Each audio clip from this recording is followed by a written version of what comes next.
Assalamualaikum warahmatullahi wabarakatuh. Alhamdulillahillazi basyarana liwilayadati sayyidina Muhammadin sallallahu alaihi wasallam wa ja'alana min ummati sayyidina Muhammadin sallallahu alaihi wasallam.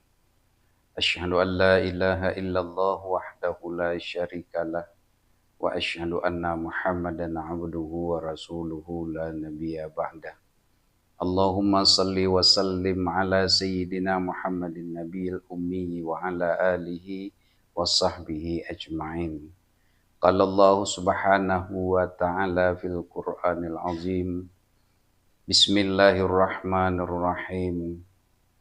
Wa min ayatihi an khalaqalakum min anfusikum azwajan litaskunu ilaiha wa ja'ala bainakum mawaddatan wa rahmah. Inna fi zalika laayatil liqaumin yatafakkarun. Shadaqallahul azim.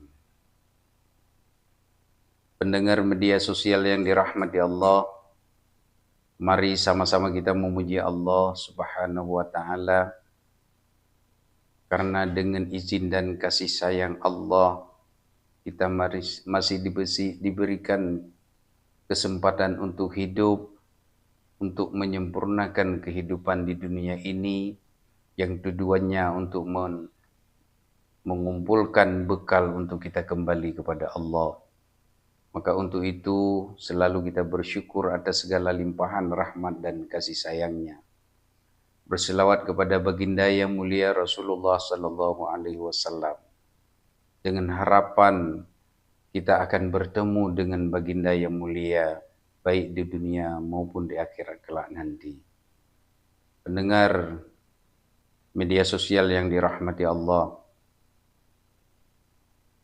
marilah kita pada kesempatan ini untuk kita kaji bersama bagaimana yang sebenarnya yang disebut dengan keluarga sakinah mawaddah warahmah. Keluarga yang mendapat redha Allah, mendapat keluarga yang hidup bahagia, keluarga yang terjamin dari berbagai persoalan, yang intinya mereka itu bukan tidak diberikan ujian oleh Allah Subhanahu wa taala, akan tetapi dia mampu menyelesaikan setiap persoalan yang Allah titipkan kepada mereka. Untuk itu mari kita pergunakan waktu siang untuk memahami bagaimana langkah yang sebenarnya kita mewujudkan keluarga yang sakinah mawaddah warahmah. Pendengar media sosial yang dirahmati Allah, setiap manusia mendambakan, mengharapkan bahwa hidupnya akan bahagia dan pasangannya itu akan menjadi bahagia. Namun dalam kenyataan banyak orang juga di dalam perjalanan berkeluarga itu kadangkala dia mengalami persoalan-persoalan yang kadangkala tidak sanggup memahami dan tidak mampu untuk menyelesaikan setiap persoalan yang dia dapati. Namun persoalan tersebut tetap akan ada dan tidak bisa kita lari dari masalah. Untuk itu pahamilah setiap masalah yang Allah berikan kepada kita. Langkah yang pertama, setiap ujian yang Allah berikan itu harus kita pahami dan harus kita terima.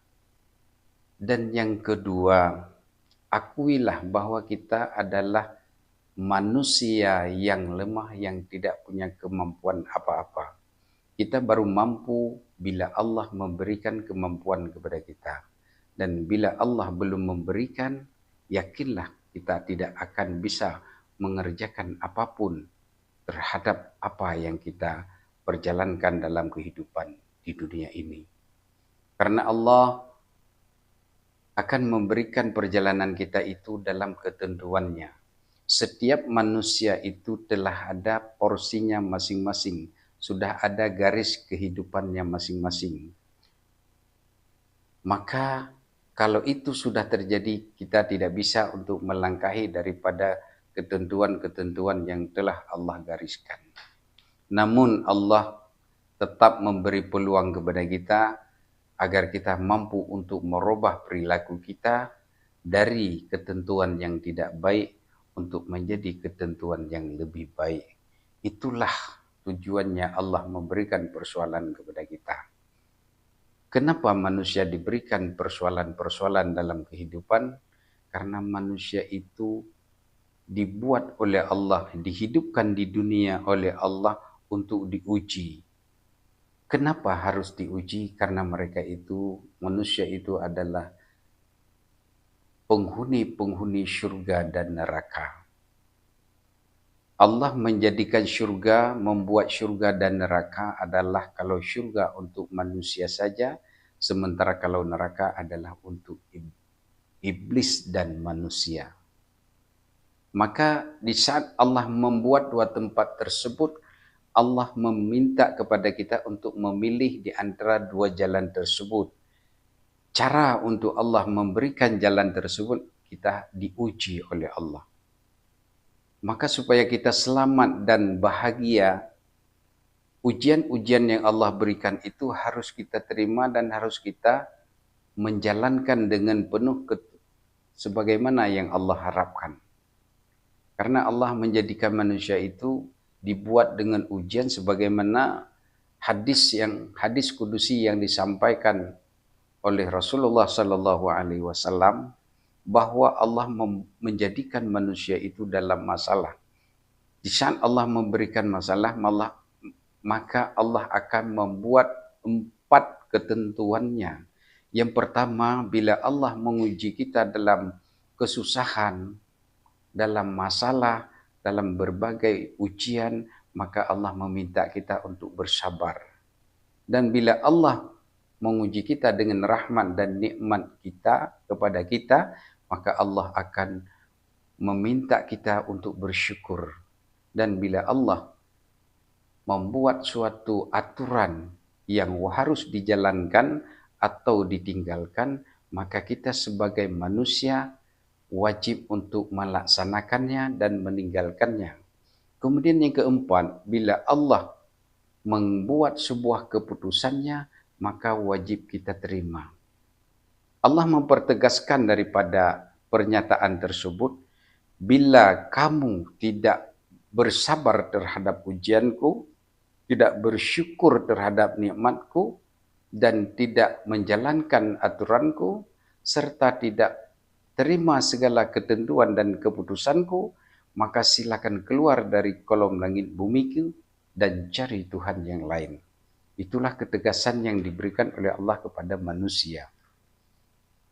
Lalu menurut kita bahwa Allah itu terlalu tegas atau tidak punya kasih sayang, itu menurut kita. Tapi menurut Allah itulah kasih sayang Allah. Setiap yang Allah uji itu, Allah akan membekali dulu manusia dengan bekal yang mampu untuk dia menerima setiap ujian yang Allah berikan. Di dalam surat Al-Baqarah ayat terakhir, Allah mengatakan, La yukallifullahu nafsan illa wus'aha. Allah tidak akan menguji manusia. Allah tidak akan memberi beban kepada manusia, melainkan dengan apa yang telah Allah siapkan kepada manusia tersebut. Artinya, setiap Allah menguji manusia, baik dengan kesenangan atau dengan kesusahan, semuanya itu Allah telah memberikan jalan keluarnya dan sudah mampu untuk kita menghadapinya. Contoh sederhana saja. Kalau kita tanya pada perempuan-perempuan, apakah kalian siap untuk janda? Jawabannya semua tidak. Tapi pertanyaan lagi, bila suaminya meninggal, apakah dia siap janda? Paling-paling jawabannya siap tidak siap, harus siap. Yang intinya, ada perbedaan jawaban sebelum meninggal dengan setelah meninggal. Lalu kita lihat dalam perjalanannya. Kalau sebelum meninggal, kadangkala ada perempuan yang memang jangankan untuk bekerja, cuci baju sendirinya disuruh sama orang lain. Tapi setelah suami meninggal, kenapa dia sudah berani menyuci baju orang, jualan gorengan, dan lain-lain sebagainya? Kenapa itu bisa dia lakukan. Setelah kita telusuri dan kita pahami ayat yang saya bacakan tadi, ternyata disitulah Allah membekalinya. Maka disinilah terjawablah bahwa kita tidak punya hak apa-apa ataupun tidak punya kekuasaan apa-apa. Allah lah yang memperjalankan kita. Bila suami kita meninggal, Allah memperjalankan kita. Apa yang diperjalankan oleh Allah kepada kita? Karena kita perempuan itu dulu tidak siap, sekarang disiapkan oleh Allah. Kenapa terjadi seperti itu? Jawabannya karena dulu sebelum suami meninggal, hak untuk mencari nafkah adalah dibebankan kepada suami. Sekarang suami tidak ada lagi, beban yang dibebankan kepada suami itu akan dipundakkan di atas kepala sang istri. Maka oleh karenanya, karena Allah telah memundakkan atau telah memberikan hak kepada istri untuk mengurus dirinya dan anaknya, maka Allah memberi jalan keluarnya dengan diberi cara-cara oleh Allah sehingga mampu dan berani dia melakukan perbuatan-perbuatan yang sebelumnya dia tidak mampu melakukan. Dan insya Allah setelah suaminya meninggal, dia sudah melakukan sebagaimana seolah-olah biasa-biasa saja, tidak ada masalah lagi. Itulah yang diberikan kesiapan oleh Allah Subhanahu wa Ta'ala.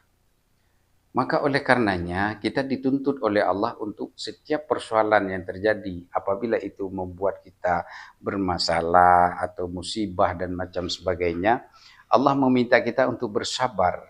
Sabar yang dimaksud itu bukan duduk diam di pejam mata, tapi yang dimaksud oleh Allah diam itu, sabar itu adalah sabar berikhtiar. Sabar artinya serahkan semuanya kepada Allah, dengan bahasa lain bertawakal kepada Allah. Setelah bertawakal kepada Allah, lalu berikhtiar. Berikhtiar mencari solusinya bagaimana. Kita hanya mencari, solusinya Allah yang siapkan. Karena Allah berjanji di ayat yang lain, fa inna ma'al usri yusra, inna ma'al usri yusra. Di dalam kesempitan, di dalam kegelisahan, di dalam kesusahan manusia, Allah berikan kemudahan, Allah memberikan kelapangan, Allah memberikan keindahan dan kebahagiaan. Macam-macam Allah balik di dalam penderitaan tersebut. Tapi yang untuk merubah itu semua hanya dibebankan oleh Allah untuk kita yang berikhtiar. Artinya, kita diminta oleh Allah untuk meminta kepada Allah. Minta itu bukan dengan bahasa, dengan kata-katanya saja. Ada kadang meminta kepada Allah itu melalui usaha. Kadang-kadang melalui berbicara. Kadang-kadang melalui doa. Kesemuanya itu harus kita lakukan. Maka bila itu kita lakukan, terwujudlah disebut dengan sabar. Jadi sabar yang dimaksud bukan hanya pasrah. Kalau pasrah itu bukan sabar. Begitu juga dengan syukur kepada Allah. Apabila Allah menitipkan semuanya, seseorang itu mampu bersyukur apabila dia menyerahkan semuanya kepada Allah dan mengakui bahwa apapun yang dipersinggahkan kepadanya itu bukan milik dia, tapi itu titipan daripada Allah Subhanahu wa Ta'ala.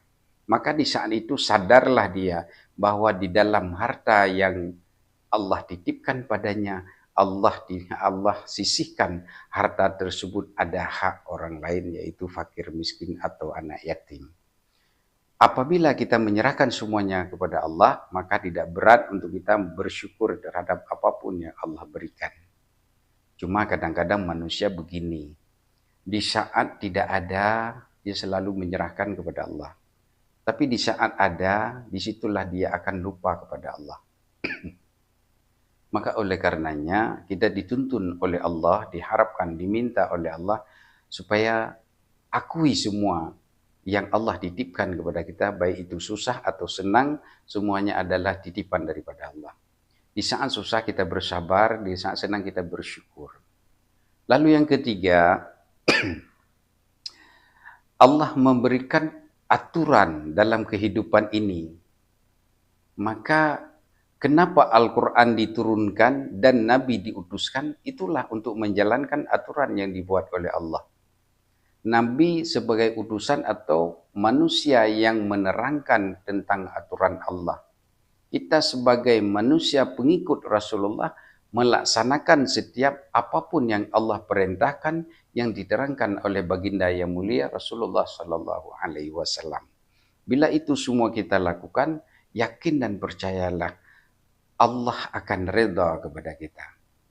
Kemudian yang keempat, Allah memutuskan dengan suatu keputusan wajib kita terima. Kalau kita menolak, sebagaimana pernyataan Allah, kita diminta untuk keluar dari kolom langit bumi Allah dan cari Tuhan yang lain. Ada pertanyaan, ada orang yang mengingkari tapi dia nggak keluar dari kolom bumi Allah, itu bahasa yang umum atau bukan bahasa baku. Bahasa yang perlu terjemahan yang lebih luas. Maksud keluar dari kolom bumi Allah artinya keluar kita dari ketenangan yang diberikan oleh Allah. Di saat tidak mau menerima segala keputusan dan ketentuan Allah, maka kita akan diberikan oleh Allah hidup bermasalah, hati tidak tenang, dada penuh sesak, harta banyak, tapi kita tetap tidak akan bahagia dan tenang. Dan akhir-akhirnya kita akan dipisahkan dari dunia ini dengan dipisahkan roh dengan jasad dalam keadaan kita bermasalah terus. Baik diuji dengan berbagai macam penyakit atau diuji dengan berbagai persoalan yang membuat kita stres atau kita akan menderita selamanya. Maka disitulah bahwa ketenangan dan kebahagiaan bukan karena uang. Uang tidak bisa menjamin orang bisa bahagia. Tapi orang bisa bahagia apabila hatinya sudah tenang. Apabila hatinya sudah tenang, yakin dan percayalah, itulah orang kaya dan itulah orang bahagia. Kembali kepada keluarga sakinah yang kita sampaikan tadi. Bagaimana mewujudkan keluarga sakinah? Yang pertama, terapkan 4 faktor yang tadi. Setelah ketemu 4 faktor yang tadi, bila terjadi persoalan dalam keluarga, maka inilah yang harus kita lakukan. Misalnya, kita ambil pada level yang tinggi aja. Seorang suami selingkuh. Bagi seorang istri, wajib menerima. Walaupun kalau kita tanya, semua perempuan tetap menolak daripada untuk menerima suami selingkuh. Sekarang kita lihat apa hikmahnya atau apa kelebihannya atau apa untungnya seorang istri menolak atau menerima. Kalau dia menolak suaminya selingkuh, yang pertama, bila menolak hatinya tidak tenang. Artinya tidak menerima kalau menolak. Di saat tidak menerima hatinya tidak tenang. Hidupnya gelisah, dadanya akan sesak, makannya tidak enak, tidurnya tidak nyenyak. Dan bila itu terjadi, itu kan persoalan rohani, persoalan hati. Yang dirasakan semua oleh rohani, tapi akibatnya akan berefek kepada jasmani. Bila tidurnya tidak nyenyak karena hatinya tidak tenang, dan makannya tidak enak karena rohaninya tidak tenang atau tidak bahagia, maka efeknya dia akan terjadi persoalan dengan berbagai penyakit akan berjangkit karena tidak seimbang apa yang dibutuhkan oleh jasmani dengan yang dimasukkan oleh jasmani tersebut tidak sesuai. Maka bila itu terjadilah stres atau sakit atau macam-macam. Dan kita pahami kalau stres terus menerus artinya harus diistirahatkan di tempat khusus.